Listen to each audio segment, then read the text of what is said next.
Bacaan Alkitab hari ini dari kitab Rut pasalnya yang keempat.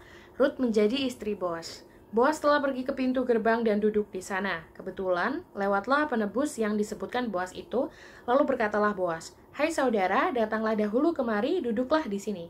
Maka datanglah ia lalu duduk. Kemudian dipilihnyalah 10 orang dari para tua-tua kota itu dan berkata, "Duduklah kamu di sini."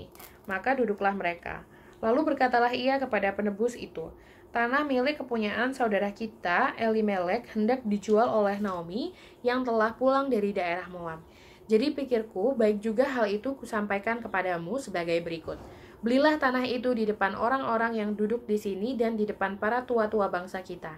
Jika engkau mau menebusnya, tebuslah, tetapi jika engkau tidak mau menebusnya, beritahukanlah kepadaku supaya aku tahu, sebab tidak ada orang yang dapat menebusnya kecuali engkau dan sesudah engkau, aku." Lalu berkatalah ia, "Aku akan menebusnya." Tetapi kata Boas, "Pada waktu engkau membeli tanah itu dari tangan Naomi, engkau memperoleh Rut juga, perempuan Moab itu, istri orang yang telah mati itu, untuk menegakkan nama orang itu di atas milik pusakanya." Lalu berkatalah penebus itu, "Jika demikian, aku ini tidak dapat menebusnya, sebab aku akan merusakkan milik pusakaku sendiri.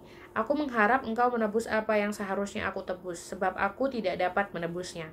Beginilah kebiasaan dahulu di Israel dalam hal menebus dan menukar. Setiap kali orang hendak menguatkan sesuatu perkara, maka yang seorang menanggalkan kasutnya sebelah dan memberikannya kepada yang lain. Demikianlah caranya orang mensahkan perkara di Israel. Lalu penebus itu berkata kepada Boas, "Engkau saja yang membelinya." Dan ditanggalkannya lah kasutnya. Kemudian berkatalah Boas kepada para tua-tua dan kepada semua orang di situ, "Kamulah pada hari ini menjadi saksi bahwa segala milik Elimelek dan segala milik Kilion dan Mahlon aku beli dari tangan Naomi. Juga Rut, perempuan Moab itu, istri Mahlon, aku peroleh menjadi istriku untuk menegakkan nama orang yang telah mati itu di atas milik pusakanya.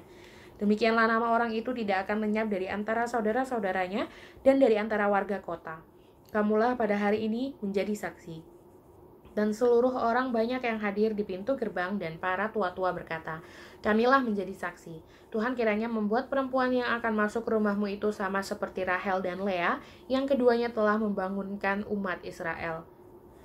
Biarlah engkau menjadi makmur di Efrata dan biarlah namamu termasyur di Betlehem. Keturunanmu kiranya menjadi seperti keturunan Peres yang dilahirkan Tamar bagi Yehuda oleh karena anak-anak yang akan diberikan Tuhan kepadamu dari perempuan muda ini."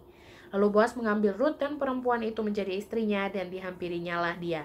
Maka atas karunia Tuhan perempuan itu mengandung lalu melahirkan seorang anak laki-laki.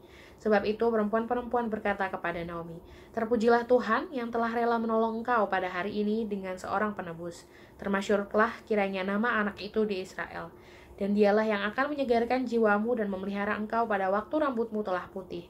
Sebab menantumu yang mengasihi engkau telah melahirkannya. Perempuan yang lebih berharga bagimu dari 7 anak laki-laki."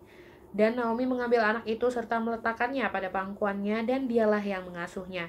Dan tetangga-tetangga perempuan itu memberi nama kepada anak itu katanya, "Pada Naomi telah lahir seorang anak laki-laki." Lalu mereka menyebutkan namanya Obed. Dialah ayah Isai, ayah Daud. Silsilah Daud.